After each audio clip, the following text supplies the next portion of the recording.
اعوذ باللہ من الشیطان الرجیم بسم اللہ الرحمن الرحیم سورہ زمر کی آخری آیت پڑھ رہا ہوں۔ اللہ خالق کل شیء وہو علی کل شیء وکیل۔ اللہ ہر چیز کا خالق ہے اور وہی ہر چیز پر نگہبان ہے۔ لہو مقالید السماوات والارض، آسمانوں اور زمین کی کنجیاں اسی کے پاس ہیں۔ والذین کفروا بآیات اللہ اولئک هم الخاسرون، اور جن لوگوں نے اللہ کی آیتوں کا انکار کیا وہی گھاٹے میں رہنے والے ہیں۔ قل افغیر اللہ تأمرونی اعبد ایھا الجاہلون، کہہ دیجئے کیا نادانو، کیا تم مجھ کو اللہ کے سوا کی عبادت کرنے کے لیے کہتے ہو؟ وَلَقَدْ أُوحِيَ إِلَيْكَ وَإِلَى الَّذِينَ مِن قَبْلِكَ، اور آپ کی طرف اور آپ سے پہلے والوں کی طرف بھی وحی بھیجی جا چکی ہے۔ لَئِنْ أَشْرَكْتَ لَيَحْبَطَنَّ عَمَلُكَ وَلَتَكُونَنَّ مِنَ الْخَاسِرِينَ، کہ اگر آپ نے شرک کیا تو آپ کا عمل ضائع ہو جائے گا اور آپ خسارے میں رہو گے۔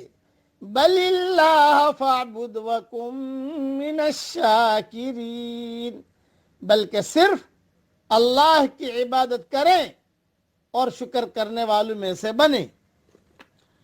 سورہ زمر کی ایک فضیلت مختصر بیان کر دیتا ہوں۔ حدیث شریف میں آتا ہے کہ حضرت محمد صلی اللہ علیہ وسلم ہر رات سورہ بنی اسرائیل اور سورہ زمر کی تلاوت فرماتے تھے۔